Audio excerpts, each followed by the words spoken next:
चालाक लोमड़ी और कौवा। एक बार एक लोमड़ी भूख से परेशान होकर भोजन की तलाश में इधर उधर घूम रही थी। उसे कहीं भी कुछ खाने को नहीं मिल रहा था। भूख से उसका बुरा हाल हो रहा था। काफी देर से वह भोजन की तलाश कर रही थी। उसने सोचा कि कुछ फल ही मिल जाए तो अच्छा है, भूख मिट सकती है। और लोमड़ी फल को ढूंढने के लिए इधर उधर पेड़ों पर देख रही थी।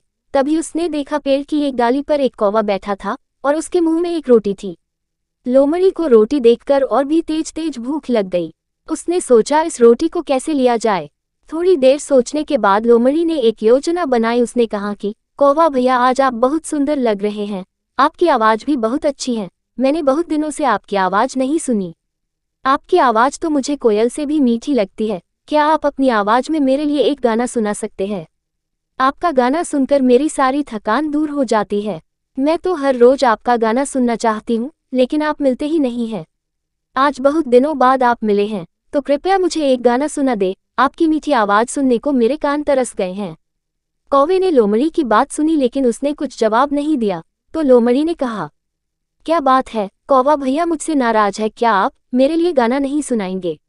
मुझे आपकी मीठी आवाज़ बहुत पसंद है, मैं झूठ नहीं बोल रही हूँ। मैं तो आपके गाने का इंतजार कर रही हूँ। कौवा अपनी प्रशंसा सुनकर खुश हो गया। उसने सोचा कि जब लोमड़ी इतना प्यार से कह रही है, तो चलो उसे एक गाना सुना देता हूँ। उसे मेरी आवाज़ भी बहुत पसंद है, बाकी किसी को तो मेरी आवाज़ पसंद ही नहीं है। सभी कहते हैं क्या काँव काँव करते रहते हो। उसने जैसे ही गाने के लिए अपनी चोंच खुली, रोटी नीचे गिर गई।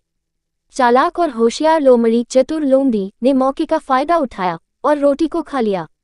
लोमड़ी रोटी खाकर कौवे को धन्यवाद देकर चली गई और कौवा पेड़ पर बैठा काँव काँव करता रह गया। वह अपनी मूर्खता पर पछताने के अलावा और कुछ नहीं कर सकता था।